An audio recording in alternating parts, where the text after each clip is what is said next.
mezești degetul, ok, vrem cifra de afaceri la anul 1.000.000 de euro. Păi cum ai ajuns acolo? E realist? Ce creștere înseamnă? 10 ori față de anul ăsta.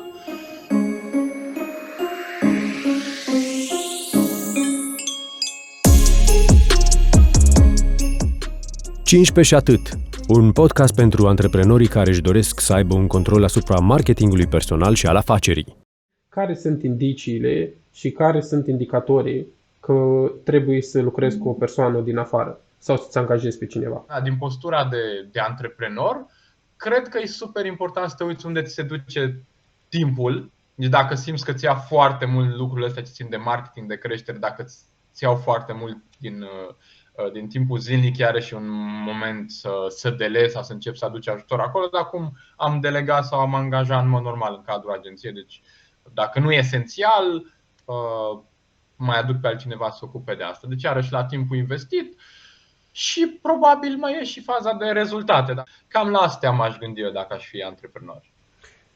Din postura de agenție de marketing, ați primit vreodată to-do de la client? Adică, ca și răspuns pe care le-ai dat la întrebare, dacă știi cum trebuie să ajung acolo. Și omul zice, Toma, uite, noi trebuie să creăm o comunitate care să aibă 10.000 de oameni. Din experiența noastră, din ăștia 10.000 o să ne cumpere 150.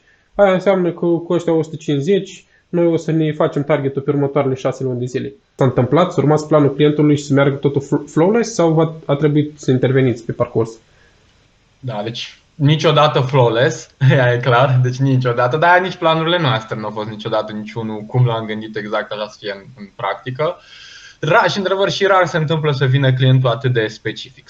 Eu am observat cei care sunt fie în nișe industrii noi sau foarte specifice, unde deja ei s-au învățat că dacă vine cineva din exterior, vine o agenție, nu poate să înțeleagă. Uite, de exemplu, chiar acum discutăm cu cineva în domeniul cripto, să începem o colaborare. Și sunt anumite tactici, lucruri pe care le faci, care funcționează acolo, dacă n-ai mai lucrat, n-ai de unde să știi.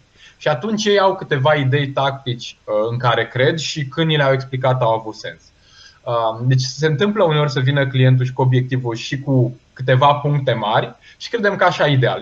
E super dacă el vine, nu-i musai, atât timp cât știe obiectivul, e ok. Dacă are niște pași intermediari mari și au sens, iarăși e bine. Dacă nu, putem să-i umplem și noi acolo sau să ne facem un pic cercetarea la început sau să ne gândim dacă știm cum am putea ajunge acolo. Dar deci rar s-a întâmplat să vină atât de specific. Mie mi-ar plăcea, îmi place clienții care vin cu inputuri sau cu mai share-uiesc și lucruri din acestea specifice industriei, pentru că în orice industrie, orice afacere are specificitățile ei și dacă clientul intervine sau are niște idei, sunt super ok, dar mereu discutăm despre ele sau încerc să văd ce și cum știu înainte să începem colaborarea, ca să văd dacă și pentru mine au sens. Pentru că dacă eu principial sau nu cred în raționament, iar așa aș fi transparent și aș discuta, înțeleg de ce zice aia, dar la mine nu pușcă. De ce zice aia sau de ce te aștepți să iasă cifrele astea? Și iarăși, la mine și mă ajută și numele sau nu știu, de acolo am început Toma necredincios. Da, și când cineva zice ceva, dar cum ai ajuns tu acolo? Pentru că suntem oameni și uneori mai vii cu cifre și eu fac foarte des asta, știi, mezești degetul, ok, vrem cifra de afaceri la anul 1.000.000 de euro. Păi cum ai ajuns acolo? E realist? Ce creștere înseamnă? 10 ori față de anul ăsta. Și în trecut cum ai crescut? Ok, hai să vedem, ok, ce și cum se întâmplă. Și cam așa a fost contextul la noi. Aș zice, cu cât e mai specifică nișa antreprenorului, îl ajută dacă vine cu niște idei sau pași intermediari către agenție, dar să înțeleagă, sau eu, dacă aș merge și mergem și noi la un moment chiar și cu alte agenții colaborăm pe anumite arii sau la experți externi, mă duc că omul ăla știe ce face, nu? Adică mă duc cu ideile mele, dar îi dau mână liberă, merge bine, nu, tragem la răspundere, încheiem colaborarea sau ce se întâmplă și alta, dar să și facă cum zic eu și după aia și să nu meargă și să nu mi-asum, iarăși, de fapt nu e bine pentru nimeni, știi, că plătești omul ăla degeaba. Că tot am ajuns la plătit degeaba. Ce ar trebui să ceară un antreprenor de la o agenție de marketing sau de advertising? Că mai mulți caută oameni care să facă reclame decât marketeri, ca să zic așa. Mai mulți caută advertiser și mai mulți caută advertising decât efectiv marketing. Așa-i. Da, e tricky aici. Aici e părerea mea personală. Știu că între ghilimele, cer sau dezbat cu colegi din industrie. Părerea mea e că la oricine te duci, că agenții, că angajezi pe cineva, nu contează. Dar mai ales când vine vorba de marketing, chiar și de advertising, așteptările sunt rezultate, punct. N-ar trebui să mai fie altceva. Deci, care sunt rezultatele? Atunci, într-adevăr, depinde de agenția la care te duci sau ce crezi tu că ai nevoie. Noi, de exemplu, la Smartest, fiind agenție de creștere și știu că și tu ai orientarea asta, rezultate înseamnă de obicei vânzări sau lead-uri sau oameni care vizitează locația fizică, nu dacă vorbim de o afacere locală așa. Dacă te duci la o agenție mai degrabă pe imagine, pe lucruri de genul sau nu știu, ai nevoie de awareness, deja ești lider în industrie sau și pe locul 2 și vrei să crești awareness-ul, atunci practic ar trebui să ai resursele și să ai în planul de marketing. La final faci o măsurare, ok, cu cât ne-a crescut procentul de câte persoane mai mult știu azi de noi și ne asociază cu anumite soluții sau problemă față de în trecut. Eu de aia aș zice că mereu ar trebui să te duci pentru rezultate și să ceri rezultate. Ce înseamnă rezultatele astea? Aia are important să definești înainte să te duci la o agenție, că asta te ajută să o și alegi. Că sunt agenții, pe nu știu, cineva care face, uite cum faceți și voi faină partea asta de branding, de poziționare, de propunere unică, de valoare. Mă rog, asta e percepția mea din exterior, că văd ce faceți pe voi și mi se pare că o faceți bine. Și vii și îmi face asta, nu o să văd poate chiar de a doua zi în vânzări, cum ai vedea de la o campanie de Facebook Ads sau de altceva.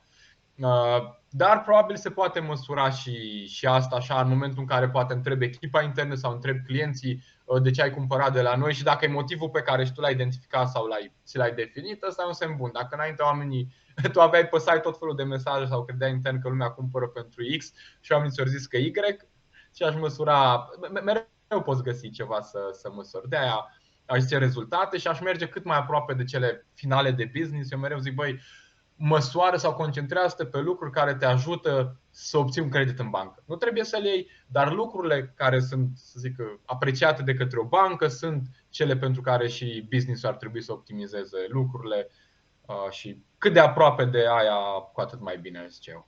Cu cine am întâlnit noi și cu cine m-am întâlnit eu până acum a fost în felul următor. Îmi doresc clienți care să plătească mai mult pentru serviciile pe care eu le ofer.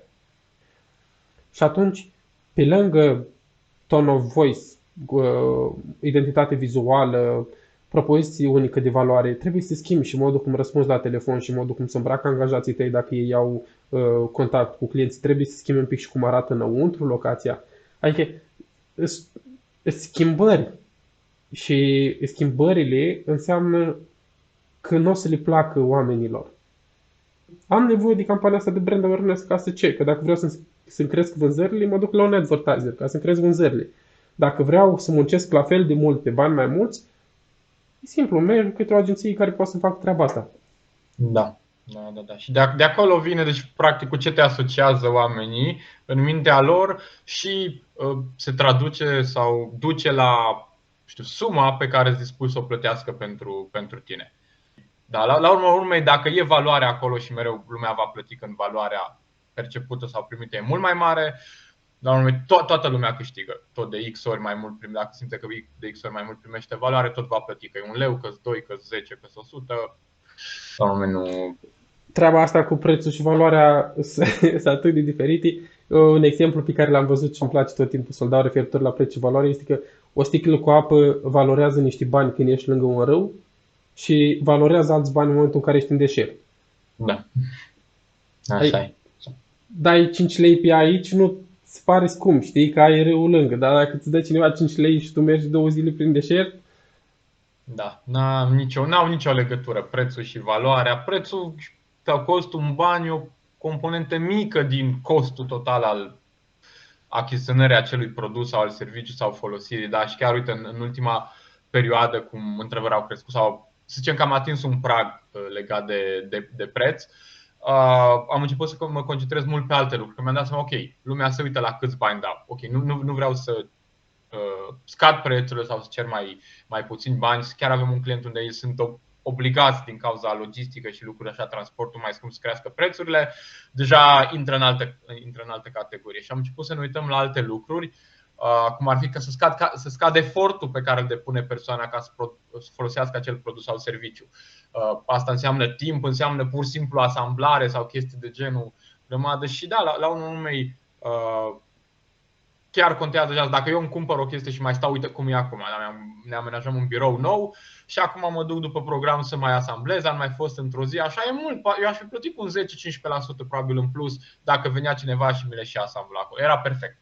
Dar nici măcar nu m-a întrebat nimeni și nu știu, mi-era și ciudat să merg să caut cineva vină să-mi asamblez birou, da? Că la urmă se poate, vezi, și chestiile astea sociale, dar iarăși diferența între preț și valoare. La mine valoarea era, uite, eram în birou același, filmam de acolo și probabil era o acustică și o lumină mult mai ok, da? Și dădeam mai bine în acest podcast. Aia era valoarea pentru mine de la naiba, uite, un birou și un scaun pe care le-am achiziționat și nu știu ce fum anti-eco.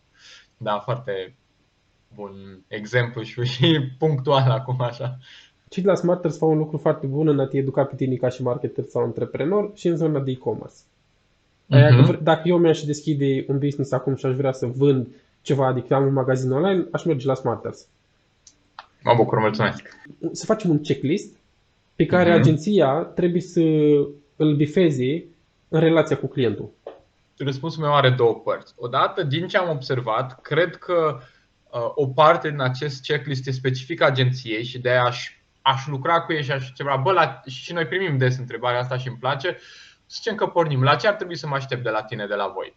Și în primul lucru la care ar trebui să te aștepți și ar trebui să se întâmple, să le fie și lor clar. Deci dacă ai pe cineva care te ia cu băi, nu știu, depinde, ne mișcăm. Deci dacă răspunsul e vag, înseamnă că nici lor nu le e clar. Și ăsta e un semn foarte rău. De multe ori provocările astea sunt și de multe agenții n-au rezultate constante, că nu au un proces, măcar un macro proces pe care să-l repete. Deci aș vorbi cu agenția și aș întreba pe ei la ce să mă aștept și așa, asta pe de o parte. Pe de altă parte, mai specific ar fi ei să aibă pași mari, la fel, nu vrei să-ți fie nici la 100% clar să știe 6 luni în fiecare zi ce se întâmplă, doar dacă e un serviciu foarte specific unde mereu se aplică același lucru, dar eu m-aș îngrijora dacă cineva îmi zice ok, în săptămâna 8 face mix, așa. Stai un pic, frate, dacă se întâmplă ceva, dacă mai începe o pandemie, dacă mai ceva, nu avem deloc flexibilitate. Ăla e, zice că e un semn rău, dar în mare niște pași ar trebui să fie acolo.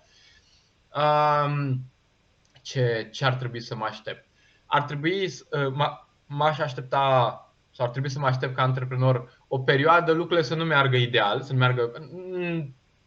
Eu repet, dacă nu e un serviciu foarte specific sau cel puțin în cazul nostru, nu știm din prima ce și cum merge la acel client. Și e o perioadă de acomodare, să zic, a agenției cu modul de comunicare al clientului, de funcționare, cu audiența lor, da, produsele. Nu tot timpul ce ai făcut în trecut merge. Și e posibil ca câteva săptămâni, vorbim în intervale acestea de timp în general, ar trebui să mai avem mici scăpări de comunicare, de așa lucruri la care nu ne-am gândit. Deci nu e perfect primele săptămâni.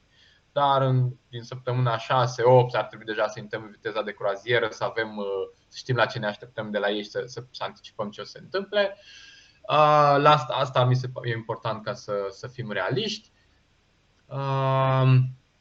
Ar trebui să te aștepți ca antreprenor în primele săptămâni să fie, sau client, da, poate un marketing manager, e nevoie de tine mult la început. Iarăși, în perioada asta de acomodare, oamenii ar trebui să aibă multe întrebări, să nu înțeleagă multe lucruri, să-și dorească să înțeleagă multe lucruri despre business-ul tău și nevoie de tine și de timpul tău. Practic asta am observat o greșeală pe care o fac multe afaceri, inclusiv și noi am avut probleme din cauza asta. Și o facem și intern, așa, când delegare nu înseamnă abdicare, în sensul în care, băi, ok, v-am trecut prin 100 de filtre, da, ați trecut prin checklist-ul meu, înseamnă că sunteți o agenție bună. Na, duceți-vă și descurcați-vă. Nu o să meargă așa. La fel cum ar fi și cu un coleg nou. Bă, poate fi cel mai bun om, dar în general are nevoie să mai stai un pic să-i arăți cum se fac lucrurile acolo sau să-l ajuți cu contextul. Și la fel, la noi cele mai bune proiecte au fost când clientul, cel puțin o perioadă, a stat aproape, ne răspundea rapid, își dedica timp și pentru noi. Am învățat și noi mai repede, am putut să devenim mai autonomi mai rapid. Asta e un alt lucru la care ar trebui să te aștepți ca antreprenor, ca afacere. Trebuie în primele săptămâni sau poate chiar luni, depinde de proiect, să fie nevoie de tine, mai ales că menționai proiect de branding, rebranding. Frate, păi trebuie să scoată din creierul tău o mare parte din acele lucruri. Adică tu vorbești zilnic cu clienții, mai ales dacă încă ești implicat în afacere, tu ești la firul ierbii, tu știi mare parte din lucruri, poate ei le mai completează. Na, am nevoie de tine, nu mă pune eu pot să inventez, dar nu o să fie bine pentru nimeni, probabil. Da, cam la astea cred că ar trebui să aștepte antreprenorii. Nu știu dacă am fost clar sau dacă vrei să mai stăm pe o anumită arie. Da. Noi avem o listă, ca și la ultimul punct, la punctul 4, atunci noi avem o listă în momentul în care începem procesul cu clientul de branding sau de rebranding, e o listă de cuvinte negative și primul e de fapt o frază care e nu știu. În momentul în care începem să lucrăm cu clientul, în toate telefoanele, în toate întâlnirile, clientul nu are voie să zică nu știu. Adică la modul în care cred că o să începem să avem pedepse, știi?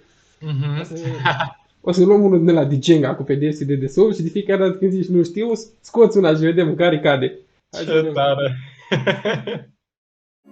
Toma Grozovescu este fondatorul Smarters, prima agenție de growth hacking marketing din România. El ajută startup-urile și companiile medii să crească prin aceleași strategii de marketing folosite de Facebook, Uber sau LinkedIn.